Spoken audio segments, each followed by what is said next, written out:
ఆషాఢ మాసం పురస్కరించుకుని శ్రీ పైళ్ళమ్మ అమ్మవారి ఆలయంలో శ్రీ పైళ్ళమ్మ తల్లి భక్తులకు శాకంబరిగా భక్తులకు దర్శనమిచ్చారు.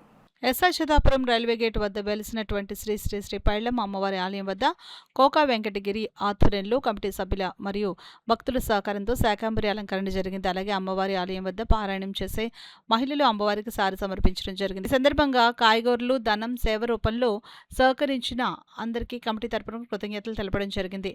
అమ్మవారి శాకంబరి అలంకరణ చేసిన కాయగూరలు భక్తులకు పంచిపెట్టడం జరిగింది. కార్యక్రమంలో ఆలయ కమిటీ ప్రెసిడెంట్ వెంకటగిరి, కమిటీ సభ్యులు గ్రంథి విష్ణుమూర్తి, రాయిదే శ్రీనివాస్, పెద్దిరెడ్డి లోవరాజు, బెల్లాలి నానిబాబు, అప్పారి ప్రసాద్, రాయపల్లి శ్రీనివాస్, కమిటీ సభ్యులు అధిక సంఖ్యలో భక్తులు పాల్గొన్నారు.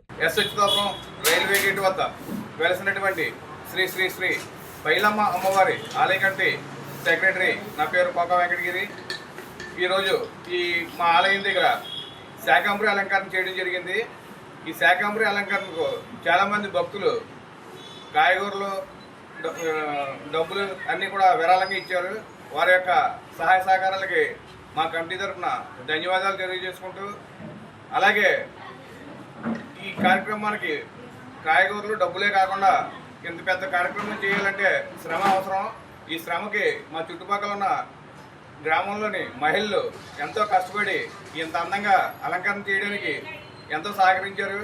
వారందరికీ కూడా మా కమిటీ తరఫున ధన్యవాదాలు తెలుపుకుంటున్నాము. అలాగే ఈ అలంకరణ చేయడానికి ఎన్ఎస్ఎల్ సీని గారు, భూషణం గారు, వాళ్ళ బృందం ఇంత అలంకరణ చేశారు. వారికి కూడా మా కమిటీ తరఫున హృదయపూర్వక ధన్యవాదాలు తెలుపుకుంటున్నాం. అలాగే ఇక్కడ రోజు శుక్రవారం పారాయణం చేసే మహిళలు ఈరోజు అమ్మవారికి సారీ ఏర్పాటు చేయడం జరిగింది.